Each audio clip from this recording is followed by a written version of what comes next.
Vale, vamos a sumergirnos en un tema que, bueno, todos creemos conocer. Si digo Zeus, la imagen que nos viene a la cabeza es casi siempre la misma. El monte Olimpo, un trono imponente, rayos en la mano. El rey de los dioses, claro. Exacto, el gran arquitecto del orden y la justicia cósmica. Esa es la versión oficial, desde luego. Pero hoy vamos a analizar un conjunto de mitos y textos antiguos que pintan un retrato muy diferente. Nuestra misión va a ser explorar esas historias para desenterrar 10 verdades ocultas, 10 secretos que desmontan por completo esa imagen idealizada y nos muestran a un Dios mucho más complejo, contradictorio y francamente aterrador. Un dios con muchísimas sombras. Empecemos por el que quizás sea el más oscuro de todos. Primer secreto. Zeus vio a su propia hija transformado en serpiente y engendró con ella a un heredero maldito. La historia es terrible. Uf. Zeus se obsesiona con su hija Perséfone, a la que su madre, Deméter, había escondido en una cueva para protegerla. Pero, claro, no hay refugio que valga contra el rey de los dioses. Exacto. Él se transforma en una serpiente, o en algunas versiones un dragón, se cuela en la cueva y la encuentra tejiendo un tapiz del mundo. Y de esa unión forzada nace un niño, Zagreo. Y aquí viene lo increíble. Sí, porque el plan de Zeus era sentar a este hijo, nacido de un incesto, en su propio trono. Quería darle el rayo y convertirlo en el nuevo soberano del universo. Un plan que, por suerte o por desgracia, se va al traste. ¿Qué es lo que pasa? Lo que pasa se llama Hera. La esposa de Zeus se entera no solo de la infidelidad, sino de todo el plan sucesorio. Y su furia es titánica, literalmente. Nunca mejor dicho. Conspira con los titanes, los antiguos enemigos de los dioses, para que se encarguen del niño. Lo distraen con juguetes, lo descuartizan, lo cocinan y se lo comen. ¡Qué brutalidad! Total. Solo Atenea logra salvar el corazón del pequeño. Zeus, al descubrirlo, fulmina a los titanes con sus rayos. Y aquí viene la parte más filosófica del mito órfico. ¿La consecuencia de todo esto? Eso es. De las cenizas de los titanes, mezcladas con los restos divinos de Zagreo, nace la humanidad. Por eso, según esta visión, llevamos dentro una dualidad, la brutalidad titánica y la chispa divina. Es increíble. O sea que el origen de la humanidad en esta versión es un acto accidente, nacido de un acto atroz, un plan fallido y una venganza. Básicamente. Y hablando de actos atroces, parece que esa brutalidad no se quedaba solo en los mitos familiares. Hay pruebas de que el culto a Zeus en el mundo real implicaba cosas que hoy nos pondrían los pelos de punta. Desde luego. Y eso nos lleva directamente al segundo secreto. Zeus recibía sacrificios humanos y participaba en rituales caníbales en el monte Liceo. ¿Canibalismo? Sí. En Arcadia, en el corazón de Grecia, existía un culto a Zeus que se salía completamente de la norma. Era un ritual secreto, muy antiguo, donde se sacrificaba un joven. ¿Y qué hacían exactamente? Pues mezclaban su carne con la de otros animales y la repartían en un banquete. La creencia era que a quien le tocase la porción humana se transformaba en lobo durante 9 años. ¡Madre mía! Y solo podía recuperar su forma si en todo ese tiempo no volvía a probar la carne humana. Suena a leyenda para asustar a la gente, a un cuento de terror, vamos. Podría parecerlo, pero no lo es. El historiador Pausanias, que visitó el lugar en el siglo II, ya escribió sobre ello con bastante reparo, diciendo que prefería no indagar mucho en el tema. Ya le daba mal rollo en esa época, imagínate. Pero la prueba casi definitiva llegó en 2016. Un equipo de arqueólogos encontró en el centro mismo del altar de cenizas el esqueleto de un adolescente del siglo XI a.C., justo donde la leyenda decía que ocurría. Exacto. Esto sugiere con mucha fuerza que Zeus, el gran dios olímpico, absorbió un culto local prehelénico muchísimo más antiguo y sangriento. El dios del orden tenía las manos literalmente manchadas. Manchadas con sangre y canibalismo ritual. Vaya tela. Esta idea de un Zeus que absorbe a otros dioses más antiguos también podría explicar por qué algunas historias no encajan con su imagen de todopoderoso. Claro. Porque siempre pensamos en él como invencible, el que lanza el rayo y fin de la discusión. Pero he leído algo sobre un enfrentamiento con Tifón que desmonta por completo esa imagen.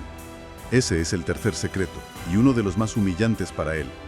Zeus fue derrotado, castrado simbólicamente y dejado indefenso por el monstruo Tifón. Derrotado.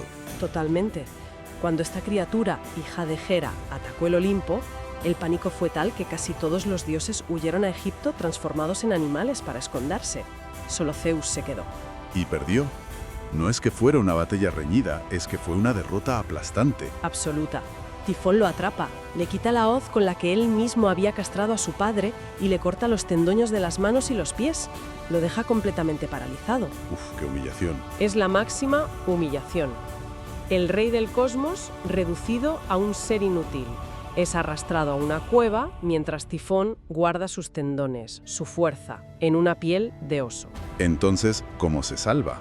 ¿Cómo recupera el poder? No lo hace por sí mismo. Ahí está la clave. Necesita la ayuda de dioses menores. Son Hermes y Pan los que, con astucia, logran robar los tendones y devolvérselos a Zeus. O sea que ni siquiera pudo salvarse solo. Para nada. Este mito es fundamental porque rompe la idea de la invulnerabilidad. El orden cósmico estuvo a punto de colapsar porque su máximo garante fue superado y despojado de su poder. Y hablando de ciclos de violencia y de cómo llegó al poder, hay un patrón escalofriante que se repite en su propia historia familiar. Esto nos lleva de cabeza al cuarto gran secreto, que es una copia casi exacta del crimen de su padre, Cronos. Recordemos que Zeus justifica su rebelión y su ascenso al trono porque su padre, Cronos, devoraba a sus hijos para evitar que lo destronaran. Zeus se presenta como el que viene a romper ese ciclo monstruoso. Pero no lo rompe en absoluto. Para nada. Cuando una profecía le advierte de que su primera esposa, Metis, la diosa de la prudencia, le dará primero una hija y luego un hijo que lo derrocará, entra en pánico y hace algo terrible. Espera que te interrumpo, pero es que esto es clave. No actúa como Cronos, que era un bruto. Él es más astuto, más retorcido. Mucho más. Engaña a Metis, le pide que se transforme en una gota de agua, como parte de un juego, y en cuanto lo hace, se la traga. La devora entera y embarazada. Vaya. El paralelismo es perfecto. No fue mejor que su padre, solo más inteligente en su crueldad. Y de ahí nace Atenea, ¿no? Del dolor de cabeza más famoso de la historia. Exacto. Zeus empieza a sufrir unas migrañas insoportables, le pide a Hefesto que le abra la cabeza de un hachazo y de su cráneo emerge Atenea, ya adulta, armada y lista para la batalla. La hipocresía es total. Total. Condena a su padre por un crimen que él mismo repite para aferrarse al poder. Y este patrón de hago lo que quiero dentro de la familia no se quedó ahí. El incesto no fue un caso aislado, fue la norma para él. Y eso nos lleva al quinto secreto. Zeus mantuvo relaciones incestuosas con su madre y sus hermanas de forma sistemática y sin ninguna consecuencia. Uf. Ya hemos visto lo de su hija Perséfone, pero es que algunas versiones del mito dicen que Perséfone nació de la violación de su propia madre, Rea, a la que forzó también bajo la forma de una serpiente. Un ciclo de horror. Y luego está lo más conocido. Eras estaba casado con su hermana Hera, y con su otra hermana Deméter también tuvo descendencia. El árbol genealógico es un caos, vamos. Pero lo verdaderamente perturbador no es el incesto en sí, que en muchas mitologías es algo que diferencia a los dioses de los mortales. Lo chocante es la doble moral. Claro. Zeus establece un código moral y legal para la humanidad que prohíbe y castiga severamente estos actos, pero él vive completamente al margen de sus propias reglas. Hay una ley para el cosmos y luego está Zeus. Esta doble moral es la clave de todo, creo. Y no se aplicaba solo a su familia, sino a cómo ejercía el poder en general. El sexto secreto es un ejemplo perfecto, su uso sistemático del engaño sexual como arma. A menudo se nos presentan sus famosas transformaciones como aventuras amorosas, casi románticas. Sí, como algo poético. Pero si las analizas, el patrón es muy oscuro. No tiene nada de romántico. A Europa la engaña transformándose en un toro manso para que confíe en él. Y en cuanto se monta, la secuestra por el mar. A Leda la acosa y la fuerza convertido en un cisne. Esta Sudi Danae es terrible. A Danae, que estaba encerrada en una torre de bronce, la viola filtrándose como una lluvia de oro, sin que ella pueda hacer absolutamente nada. Y el caso de Alcmena es de manual. Suplanta la identidad de su marido ausente para acostarse con ella. Eso es una violación por fraude, se mire por donde se mire. El patrón es clarísimo. No estamos hablando de seducción, sino de engaño, coacción y agresión. Totalmente. Su poder divino, la metamorfosis, no es un don maravilloso, es un instrumento diseñado específicamente para anular la voluntad de sus víctimas. Y ese mismo engaño, esa manipulación, la aplicó también a la gran política cósmica. El séptimo secreto desmonta por completo la idea de que su reinado fue fruto del azar o la justicia divina. La historia oficial que todos conocemos es que, tras vencer a los titanes, los tres hermanos, Zeus, Poseidón y Hades, se repartieron el universo echándolo a suertes. Sí, A Zeus le tocó el cielo, a Poseidón el mar y a Hades el inframundo. Suena justo, ¿verdad? sí, pero si lo piensas un poco, hay muchas preguntas. ¿Quién había liberado a los cíclopes para que le forjaran el rayo, el arma más poderosa de todas? Claro. ¿Quién había liderado la guerra y forjado todas las alianzas? ¿De verdad fue suerte que le tocase el reino más importante, el del cielo, desde donde se controla todo? No parece muy casual, ¿no? Todo apunta a que el sorteo fue una farsa, una performance para legitimar un poder que él ya había consolidado por la fuerza y la estrategia. Estaba todo preparado. Liberó a los cíclopes y a los hecatónquiros, se aseguró el mejor armamento y el apoyo de los ejércitos más poderosos. La partida estaba ganada antes de repartir las cartas. La lotería estaba amañada. Claro, y un líder que llega al poder así, con trampas y manipulación, ¿cómo gobierna? Pues como un tirano. Y el octavo secreto lo demuestra. Sus castigos no eran justos, eran pura venganza personal. Se le llama el dios de la justicia, pero sus sentencias eran casi siempre desproporcionadas y motivadas por su ego herido. Cuando su esposa Hera participó en una rebelión, la colgó del cielo con yunques atados a los pies. Un castigo sádico y humillante. Y a su propio hijo Hefesto, por intentar ayudar a su madre, lo lanzó desde el Olimpo y lo dejó cojo para siempre. A la ninfa Quelona la convirtió en tortuga por el terrible crimen de no querer ir a su boda. Es que es increíble. A una boda. O el caso de Fineo, al que cegó y condenó a ser atormentado eternamente por las arpías que le robaban y ensuciaban la comida cada día. Su crimen: revelar secretos de los dioses. La naturaleza de estos castigos lo dice todo. No buscan justicia. No buscan restaurar el orden, buscan maximizar el sufrimiento para enviar un mensaje. La justicia de Zeus era en realidad terrorismo de Estado para proteger su ego. Hemos hablado de sus crímenes, de su tiranía, pero ¿quién era Zeus en realidad?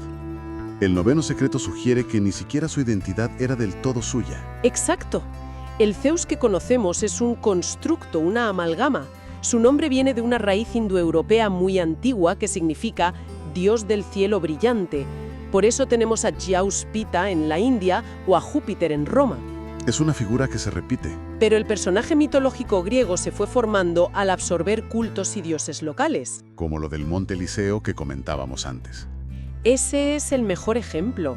O su mito de nacimiento en Creta, en una cueva, para esconderse de Cronos. Esa historia es casi seguro una absorción de un dios cretense de la naturaleza. Ah, claro. De hecho, en Creta existía una tumba de Zeus, algo impensable para un dios olímpico inmortal, pero que tiene todo el sentido si absorbió a un dios local que moría y renacía con las estaciones. O sea que Zeus es una deidad compuesta, un collage. Un collage de identidades robadas. La batalla con Tifón, por ejemplo, tiene unos paralelismos asombrosos con mitos hititas anteriores. Zeus no solo conquistó a los titanes, también conquistó y borró la memoria de otros dioses, apropiándose de sus historias.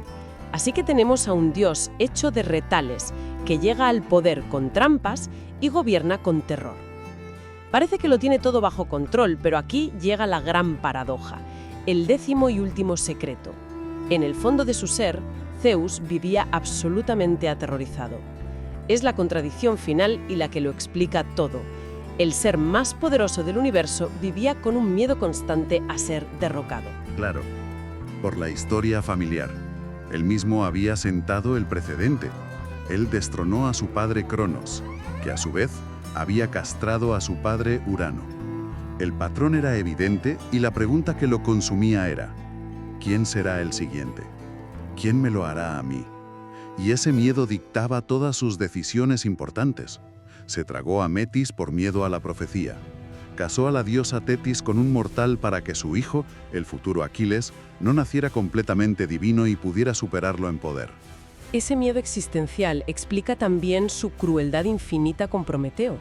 Lo encadenó y lo torturó durante siglos, no solo por robar el fuego, sino porque Prometeo conocía el secreto de quién podría derrocarlo y se negaba a decírselo.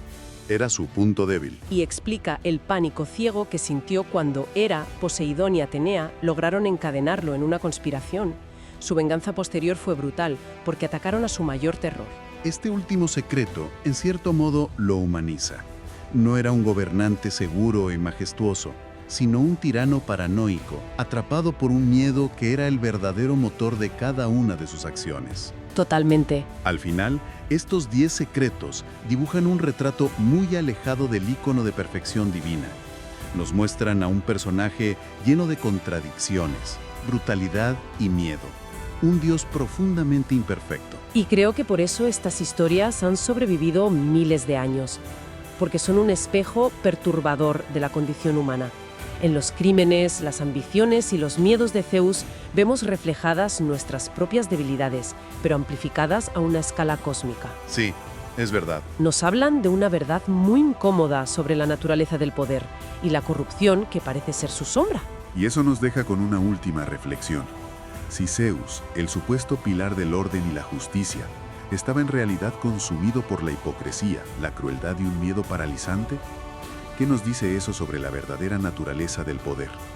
¿Puede la autoridad absoluta existir alguna vez sin convertirse en la tiranía y el terror que parecen acompañarla inevitablemente?